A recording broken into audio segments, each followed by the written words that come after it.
Hello everyone and welcome to a new e-learning session. My name is Mohammed Marwan from Technology Academy. Today we will talk about object avoidance using Raspberry Pi. This is a small project which is going to give you some sort of an idea how you can use Raspberry Pi to do a small projects to prove your concept. Let's start. So in this presentation we are going to represent the objective of our project, and then after that we are going to introduce what is the meaning of mobile robots concept and benefits. Also, we'll talk about Raspberry Pi development board, the robot feature which I have created, the project diagram, project component, and of course the wiring setup. So let's start. First of all, the project objective. So here in this project, what I wanted to do is I wanted to create a mobile robot which can navigate successfully without hitting any obstacle, right? So it is a kind of object avoidance project where it can go for a certain environment and it should not conflict with any object. So this was the objective.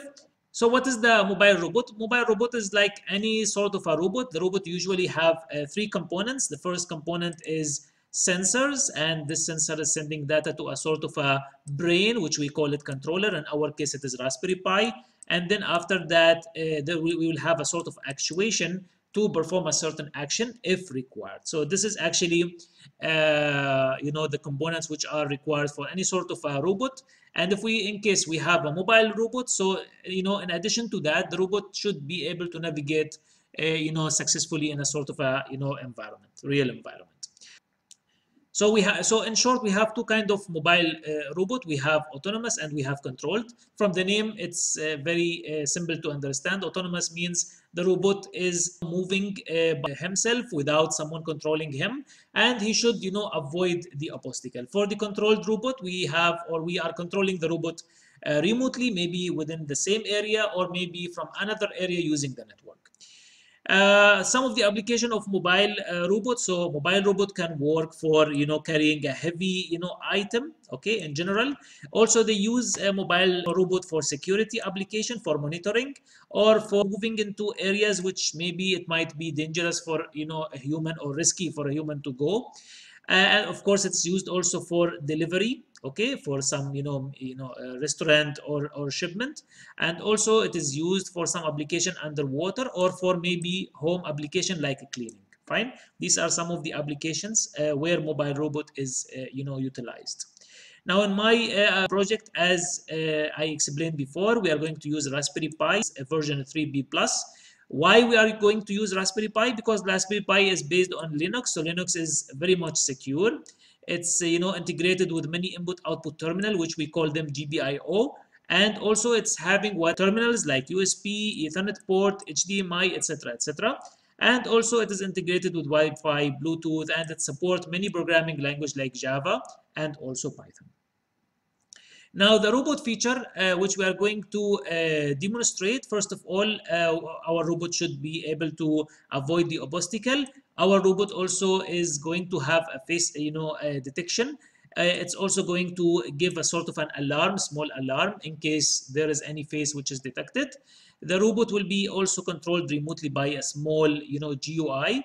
We can also control the robot using speech recognition, and I'm going to demonstrate that.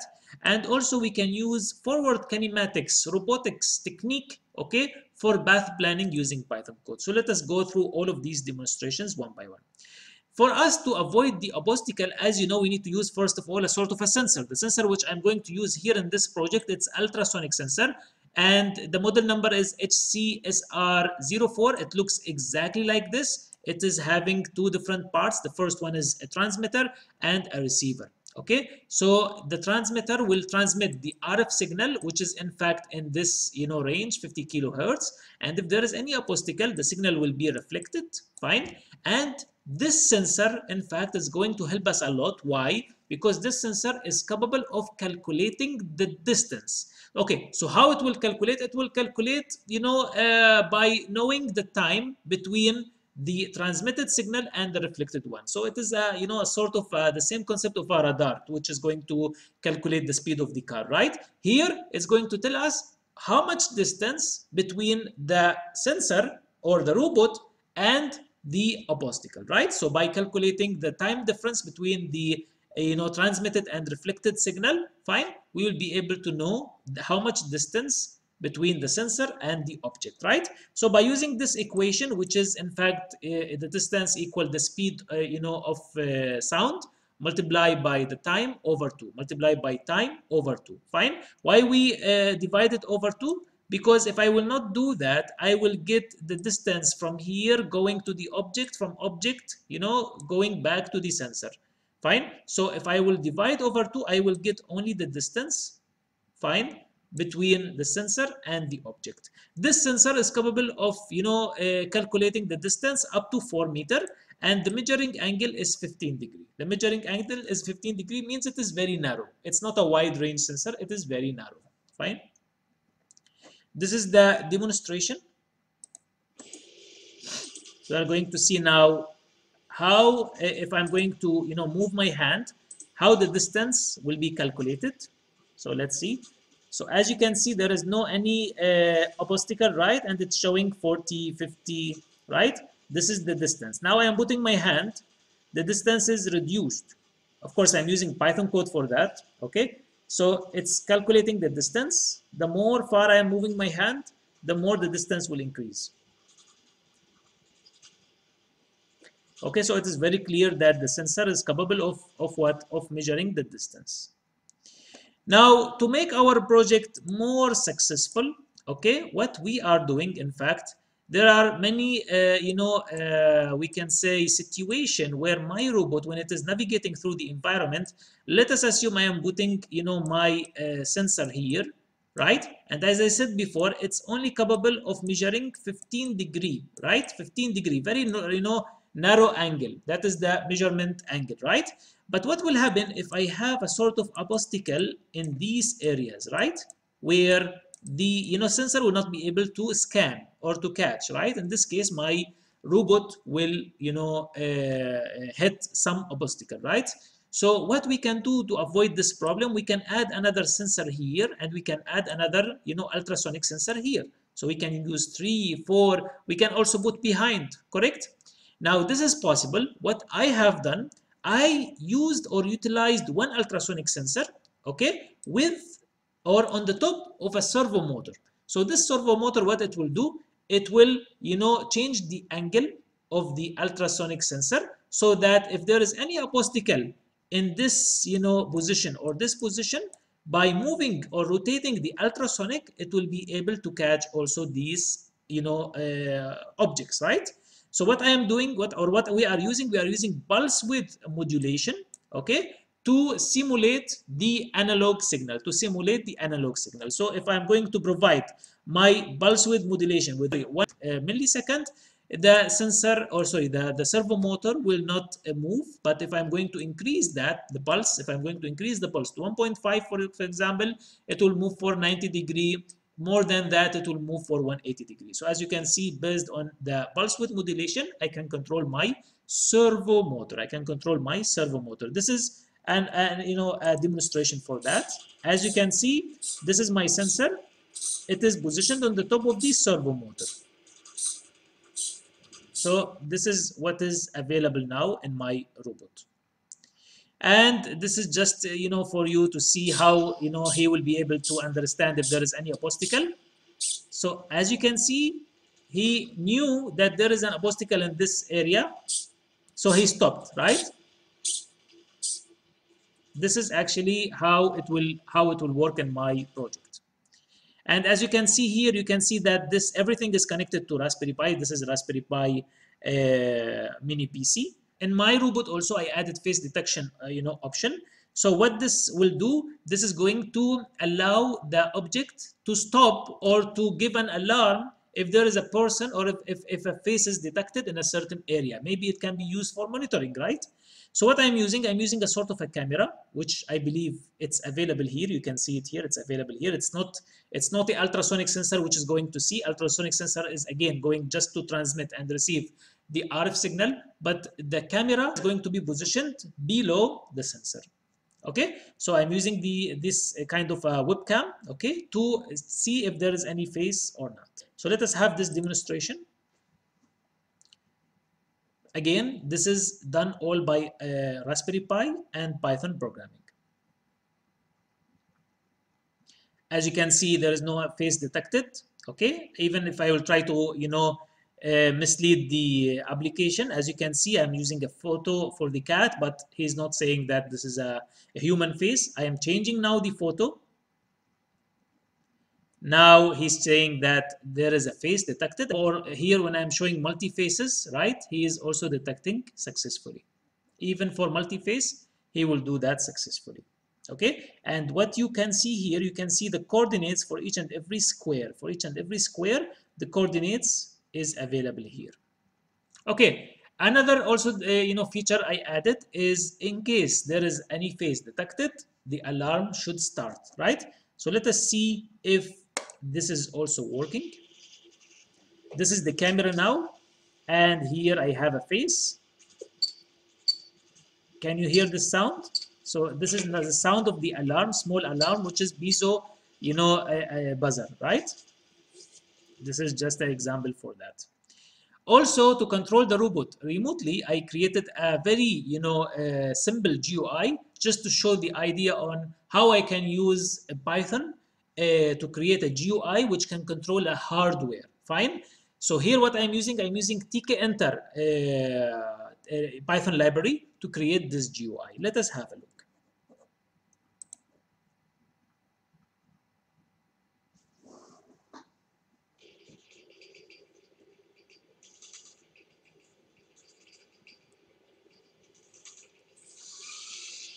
So now I am pressing forward, it's moving forward.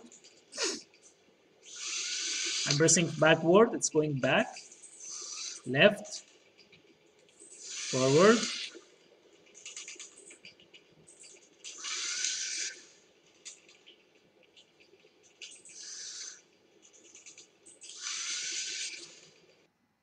Fine. So this is how we can control a hardware, again, remotely from any network, okay, using Raspberry Pi and using a simple GUI like what we are doing here. Also, I am here going to show you a demonstration about the autonomous robot, object avoidance robot, by using everything we explained so far. Let's see. So as you can see, even though the object is not perpendicular to the robot, but the robot was able to detect it. Why? Because the sensor keep on rotating, right? Now I'm trying to disturb my robot, and as you can see, it's working fine. There is no any problem with that. There is no any problem with that.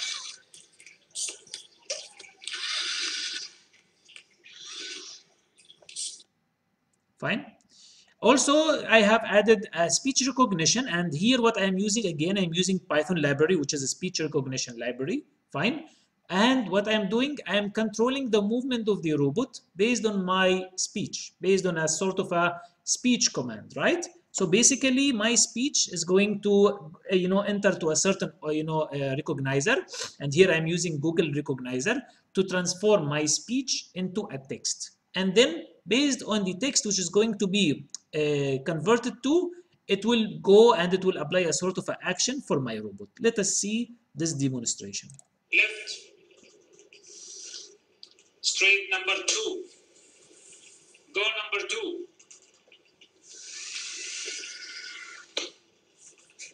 Back number 2. Back number 2. So this number is in fact what is the steps, right? So if it is right. Number 1 means the step of right. movement will be 1. Right. Fine. This is how we can control by giving a speech command. Okay.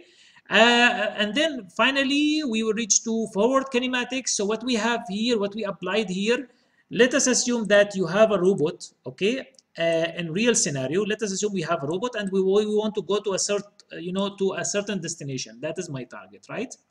So what I will do is I'm using a forward kinematics technique of robotics here in Python programming so that I can do this kind of job. So I want my robot to reach to a sort of a target, right?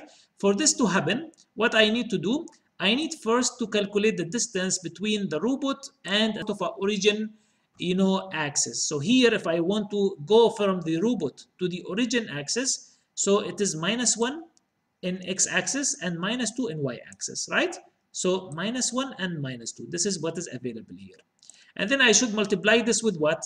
With, you know, the distance from the base to what? To the target. Fine? From the base to the target, it is a 3 and 4, right? So it is a 3 and 4. This one is just a scale, so you can ignore it. Fine. So what I'm doing here, I'm applying the forward kinematics, and I'm using the transition matrix, so that finally, if I will multiply both, what I will get this number, which is very important. This is 2 by 2 is what? It means what? It means if I will move into x-axis with 2 units and then going up 2 units in y-axis, I will be able to reach from my robot to the target. So again, to do this kind of job, what I need to do, first I need to go from my robot to a sort of a base, and then I need to go from the base to the target. If I will multiply both, I will be able to get the distance from the robot to the target, the movement from the robot to the target. Now, in real scenario, what we will have latitude and longitude. Fine?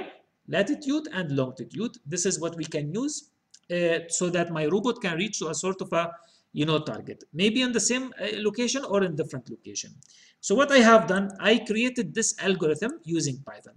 So the algorithm will start as the following. First, we need to set the coordinates for the robot and the target with reference to a sort of a, you know, base, right? And then after that, we will calculate the translation, you know, matrix, same what I told you before, okay? And then what will happen the moment I create or I calculate the translation matrix, I will know, for example, here, I knew that I need to go now 2 steps into x-axis and y-axis also, correct? Right? So now what I will do is, after I calculate my translation matrix, the robot will start moving. If there is any obstacle, fine, what will happen? If there is an obstacle, he will go right or left. The moment he go right or left, the coordinates of the robot now is changing, means what I need to do, I need to calculate again the translation. And again, the robot will move now from his new coordinates to the target. And again, he will check if there is any obstacle. If there is no obstacle, he will keep on moving and he will check if now the coordinates of the robot is equal to the coordinates of the target. Because don't forget that our aim is to reach to the targets. The moment we reach to the target, the coordinates of the target should be equal now to the coordinates of the robot. This is when my robot will stop, right? So I check that. If it is the case, so my robot will stop. Otherwise, my robot will continue moving, right? And checking if there is an obstacle, and again checking if the coordinates now is equal to the coordinates of the target. Okay, this is the steps of my algorithm which I have created so that it can move to a sort of a target. This is a simulation, fine, using a Python matplotlib library. So here I have my robot available in this position, and this is my target, correct? Here I have some, you know, we can say objects, obstacle, right? And the moment I run the same algorithm which I have explained, okay, my robot first started to go straight away, and then he went up. Why? Because he found that here I have an obstacle, so I need to avoid it, correct? And then here it went, you know, straight. Again, here we have an obstacle, so he tried to go up and down. He found maybe down is a better, you know, location to go. And then he continued until he reached the target successfully. So the output of this algorithm is what? It is in fact all of these steps which the robot need to go until he will reach the target. Okay, this is the list of items which I have used. So it is Raspberry Pi. This is the DC motor to control the wheel motor. This is the ultrasonic sensor. This is the motor driver again, which is going to work to control the DC motor.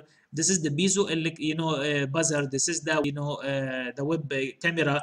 This is the servo motor, right? All of these are the things which I have used in this, you know, project. This is the diagram. So as you can see, everything is going to be operated by the battery, especially for the motor driver, right? Motor driver is the main key or the main element here to control the motors of the wheels. We have 2 wheels, right? Which is going to be controlled by the motor, and another, you know, normal, you know, wheel, which is not going to be controlled. It's going just to follow the movement of the, you know, motor wheels, right? And everything, as you can see, is connected finally to the Raspberry Pi, which is, the sensors, the servo motor, the camera, everything is going to be finally connected to Raspberry Pi. Here, as you can see, this is the wiring setup. Okay, we said that everything is connected to the Raspberry Pi, and where it will be connected to Raspberry Pi, it will be connected using this GPIO. GPIO means what? General purpose input output pins, right? So what happened is, using these pins, I can connect, for example, an ultrasonic sensor, I can connect a servo motor, etc., etc. This is the place where usually we connect sensors and actuator. Fine. So we have here the pins, and I am showing each and every pin where it was connected. This is for your reference. If in case you are interested in such a project, you can follow the same configuration also. This is the final look for my robot. It's not that much fancy, but it's doing the job as per my requirement.